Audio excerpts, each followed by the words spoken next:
इस न्यास का मैं बहुत आभारी हूं कि पत्रकारों को सम्मानित करने के इस समारोह में मुझे उन्होंने बुलाया। विगत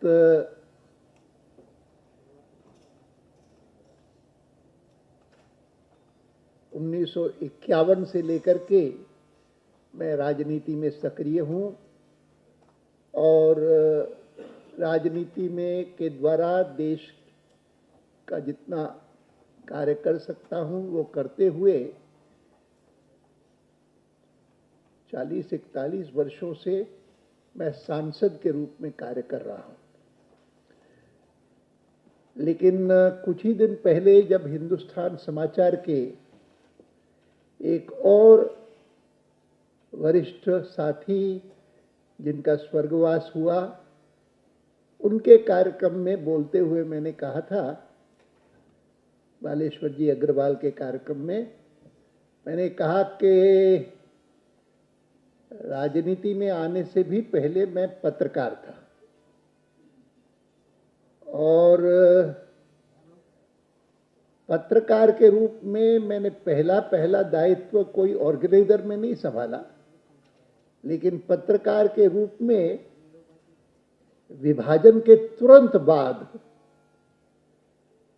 जब दोनों तरफों में पाकिस्तान हो चाहे भारत हो, वहां पर जो भी कारावास में बंदी थे, उन बंदियों को कहा गया कि आप में से जो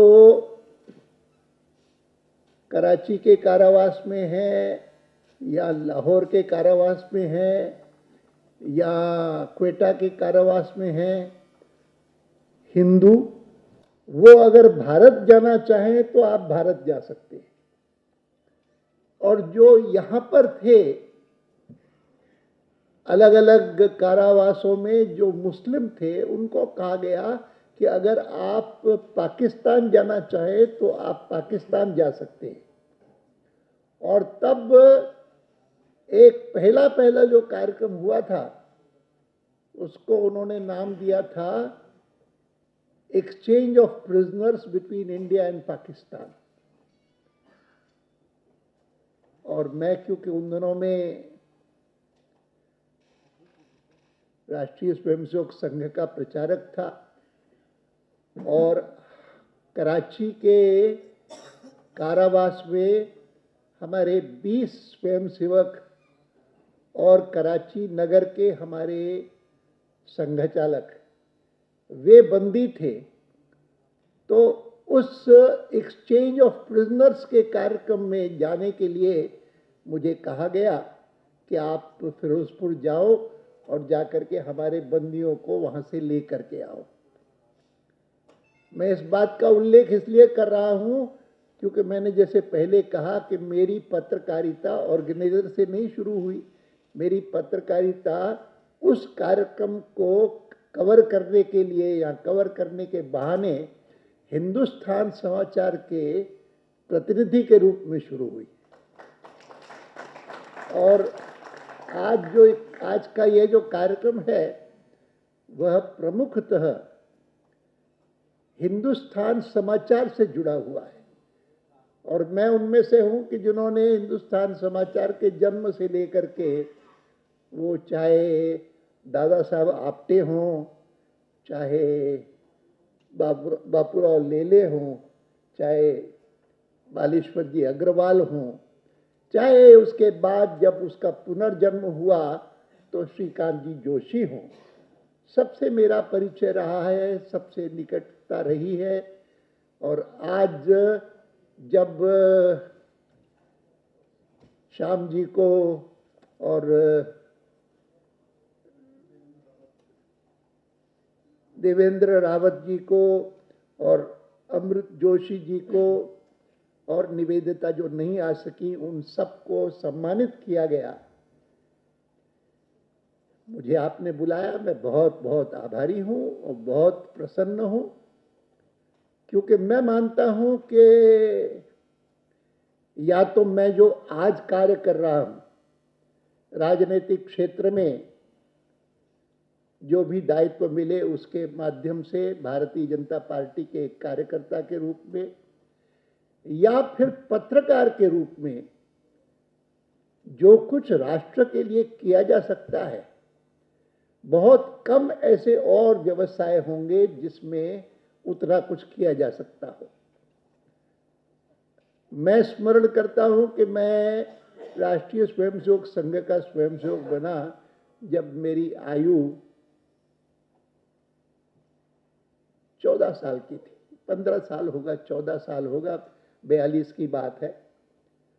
और 42 से लेकर के 47 तक मैं कराची में रहा, अर्थात अंग्रेज का शासन देखा।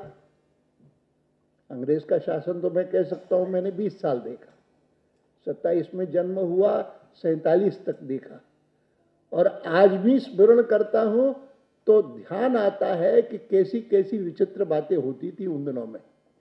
मैं एक छोटी सी बात आपको बताऊं कि मैं पहली बार जब 1946 में नागपुर गया, तो नागपुर जाते हुए जो ट्रेन जाती है उसको आजकल कहते हैं सेंट्रल रेलवे, लेकिन उन दिनों में उसको सेंट्रल रेलवे नाम नहीं था। उन दिनों में नाम अंग्रेजों के समय में सब अलग अलग थे, और सेंट्रल रेलवे का नाम उन दिनों में हुआ करता था GIP railways, great Indian peninsular railways.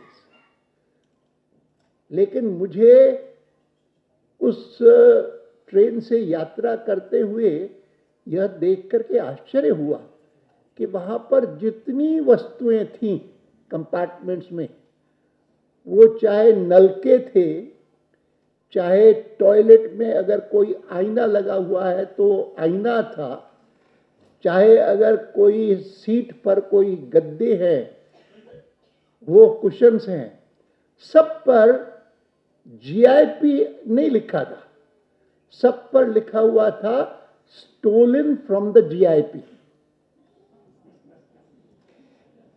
और मुझे स्मरण है कि हम इस बात का खास उल्लेख करते थे कि अंग्रेज भारतीयों को किस दृष्टि से देखते हैं, मान करके चलते हैं कि ये तो चोर है। और इसीलिए अगर कोई आकर के और आईना बड़ा देख करके टॉयलेट में और उठा करके घर पे जाकर के लगाएगा तो दुनिया को पता लगेगा कि स्टोलन फ्रॉम द जीआईपी।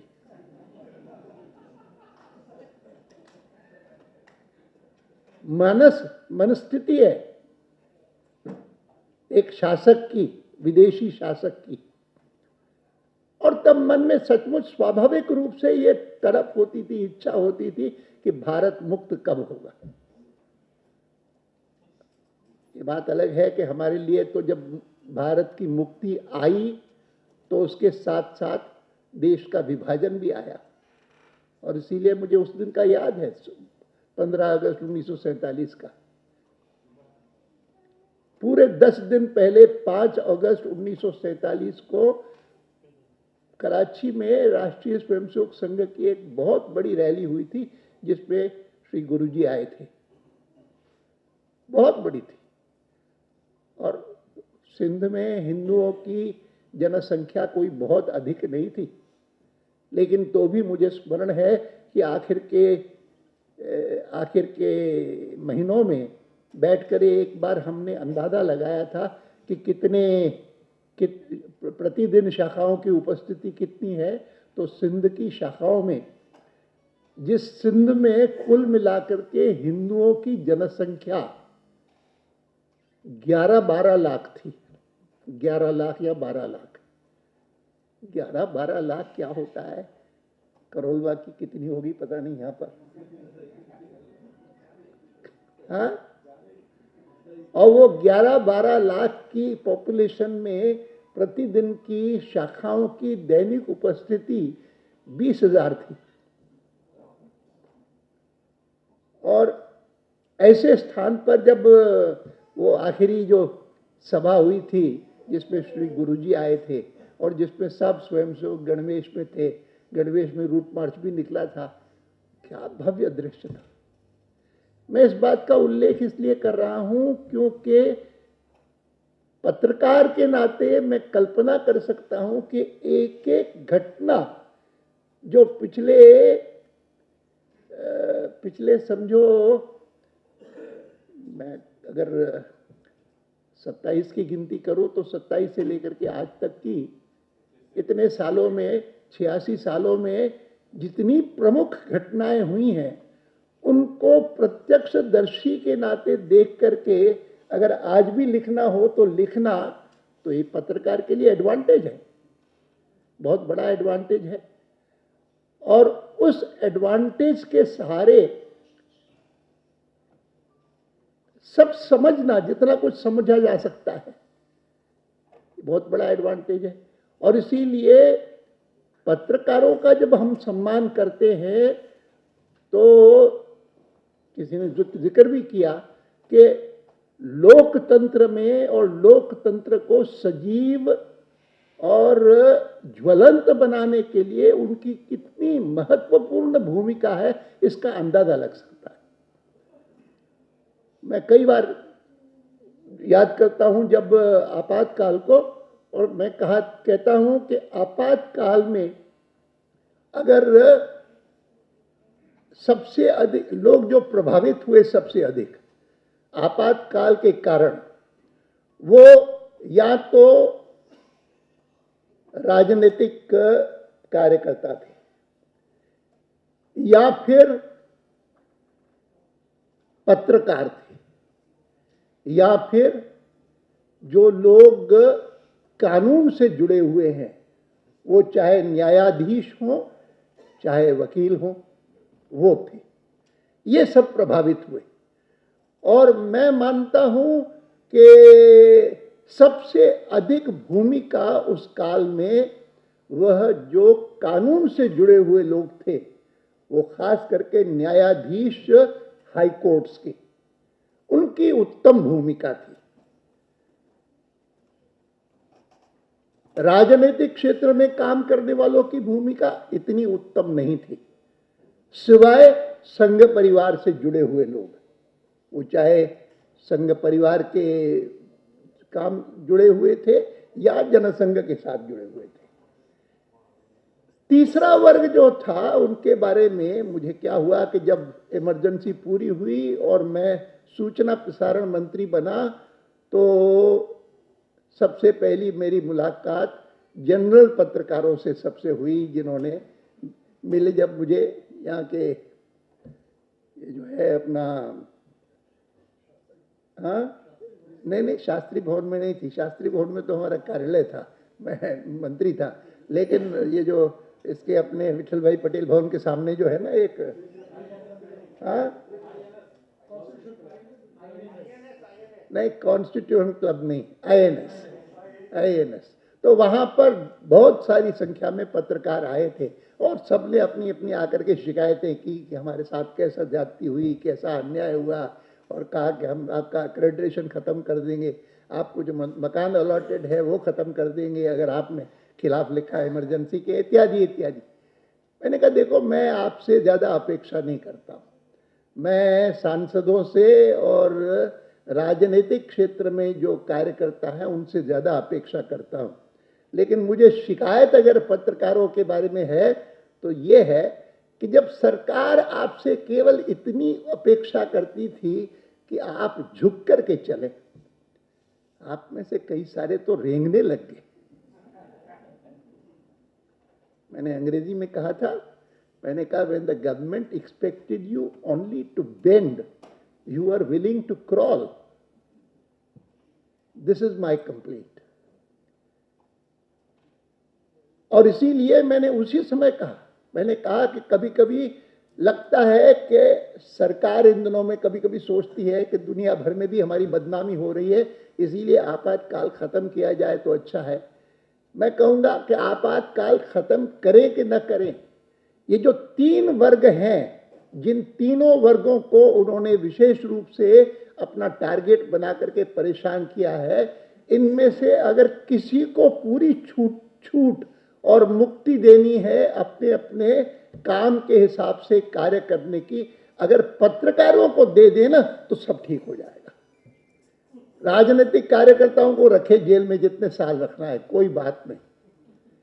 और जितना भी उनको कानून पास करने हैं कोर्ट्स के खिलाफ, तो सुप्रीम कोर्ट उनके हाथ में है, हाई कोर्ट में उनके वो हाथ में नहीं है इस समय, लेकिन सुप्रीम कोर्ट में उन्होंने सिस्टमैटिकली, और जजेस को जो लगता था कि वो अगर आएंगे तो हमारे खिलाफ करेंगे, तो उनको पहले पहले सुपरसीड किया।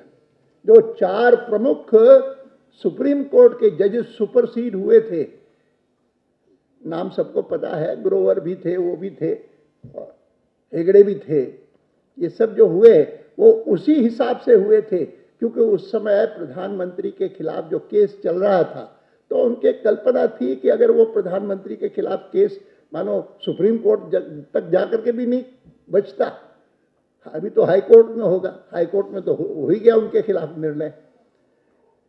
मैं इस बात का स्मरण इसलिए कर रहा हूं क्योंकि पत्रकार की कितनी अहम भूमिका है। अगर वो ईमानदारी से काम करे, अगर वो हिम्मत के साथ काम करे, साहस के साथ काम करे और राष्ट्रहित को ध्यान में रख करके करे, इसका अनुभव मेरा सारा जो है उसके आधार पर मैं कहता हूं। और इसीलिए मैंने कहा कि मुझे बहुत खुशी है आज के इस कार्यक्रम में आकर के, और उसमें बहुत सारे पत्रकार भी पुराने बैठे हैं, और उन सब पत्रकारों के बीच में जिन लोगों को आज सम्मानित किया गया है, पुरस्कार दिए गए हैं, उन सबको मैं बहुत बहुत बधाई देता हूं और विश्वास करता हूं कि आपके श्रेष्ठ उदाहरण के आधार पर बाकी भी जो पत्रकारिता के क्षेत्र में कार्य कर रहे हैं, जो कि अब बहुत विस्तृत हो गया। एक समय था जब केवल मात्र प्रेस था और इस कारण चिंता होती थी। उन दिनों में मैंने, अभी भी लोग कहते हैं कभी कभी कि आप तो सूचना प्रसारण मंत्री बने। मैंने कहा हाँ बना था, लेकिन तब टेलीविजन नहीं था। टेलीविजन बहुत बिगाड़ता है। और इतना ही नहीं तो टेलीविजन नहीं था, इतना नहीं तो रेडियो भी केवल एक ही था, यानी आकाशवाणी एकमात्र उस समय रेडियो का भी सोर्स था। और उसका परिणाम ये होता था, मैं कभी भूलता नहीं हूँ, मैंने जब सूचना प्रसारण मंत्रालय में और प्रसार भारती की कल्पना की कि ऑटोनोमस बॉडी कोई बननी चाहिए, तो उस समय आकाशवाणी एकमात्र रेडियो का चैनल होने के कारण मुझे अच्छी तरह से याद है कि आंध्र का जब चुनाव हुआ था विधानसभा का, और उस समय कांग्रेस पार्टी के मुकाबले में एनटी रामाराव ने पहली बार खड़े होकर के मुकाबला किया था।